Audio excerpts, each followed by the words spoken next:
And the origin of all of this begins in the regions of the dark energy.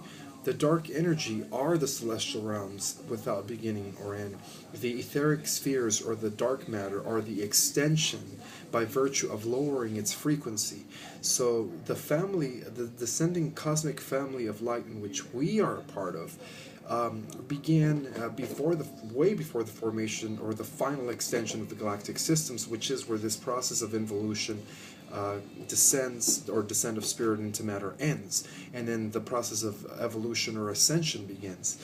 And so right now we are at the pivotal, we are at the returning point of the ascension process, and that's why it's very important to understand that our origin is beyond this world, that our origin is beyond this galaxy, that we are descending children of light, whose offspring are the beings that are creating the local universes. Those are our original parents. See, because even the beings in the galactic systems, who are the parents of the stellar civilizations, are the offspring of the already existing beings or intelligences that administrate the affairs of local universes. And so those are our parents. Our parents are the creators and facilitators of local universes. And who are these intelligences that facilitate and create the local universes? Well, these are the intelligences that are the descending children of the beings or the intelligences that exist beyond the confines of experimental biological testing zones known as local material universes. And our lineage goes back all the way into the highest frequencies of energy, of pure energy vibration. So what we are is, we are these beings of light energy vibration, currently operating at our lowest frequency before we begin the process of ascension again. But before I get into the matters of the process of ascension, I would like to share some information that will help people understand more the topic of the different existing planes of reality, celestial, etheric, material, and as to how they pertain to the idea of dark energy, dark matter, and the visible spectrum. So this is going to be called Chapter 4. I titled it Our Cosmic Celestial Origin. According to the perennial philosophy of the esoteric wisdom, our current humanity has fallen from a higher state of being in forgetting our connection to Source. As a result, we have been temporarily sleeping in a coma-like state, forgetting that we are divine beings. We may say that as human beings, we have existed for millions of years, at least in many galaxies and universes. As spiritual beings, we have existed for what appears to be infinity. In light of the new evidence, we may say that human beings today are powerful light beings with a major amnesia problem, forgetting their divine heritage. We may now understand that before the existence of the material realms, the material universes, or the lower heavens, we were light beings, all different sparks or rays of the all-powerful living light that has always existed. So in that regard, we are infinite by nature, since light is infinite. In fact, it is the conversion of this light that created the many different vibrational planes of reality. Apparently, out of those possible planes of reality, we happen to only know and perceive a small percentage of the entire light energy spectrum. For in the earlier stage of existence, light existed in its purest form. According to quantum observation, this light energy has never been created nor destroyed, as proven by the second law of thermonuclear dynamics, since energy is converted light. Therefore, light and energy are the foundation of what we call God, and it is eternal. The Spirit of God, aka in science, unified field, or in metaphysics, universal life force, is the foundation of all life in existence, and there is nothing that exists outside of this light.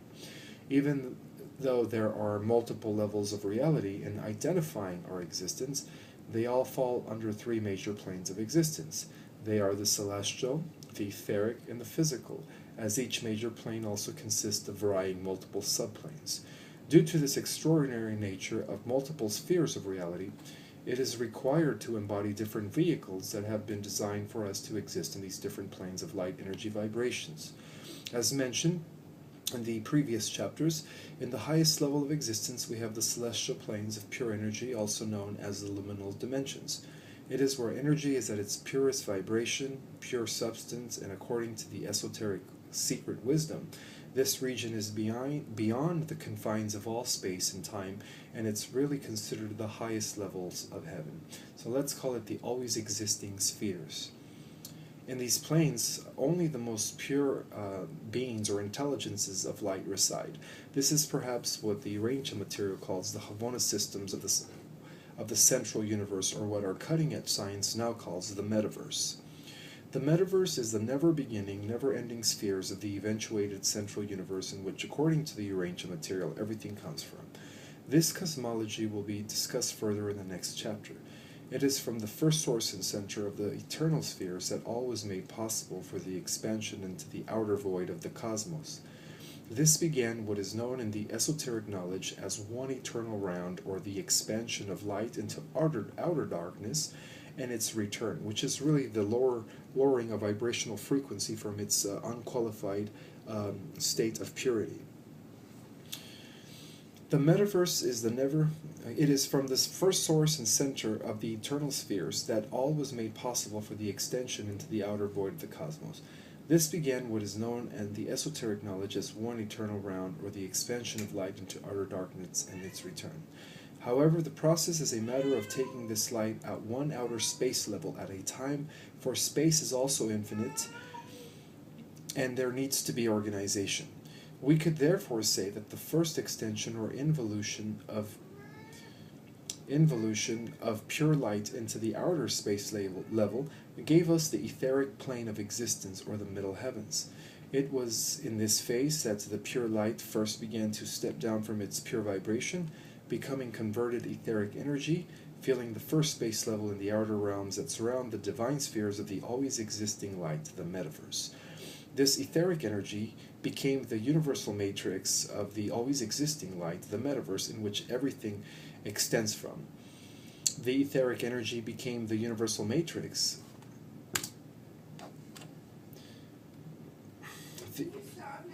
The etheric energy became the universal matrix, or universal thought form, that later precipitated into the material spheres that have come to be known as the lower heavens, or the local universes.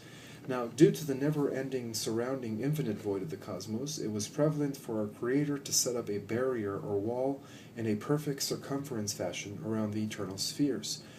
This is what some in the esoteric tradition have called the ring pass not, and its purpose was to prevent the universal light from getting lost deep in the infinite void, overriding organization. This phenomena also constituted an important universal law, and that is what goes out comes back. In the natural world of nature, this is translated as what goes up goes down, the law of return. Nevertheless, this ring pass not allows the light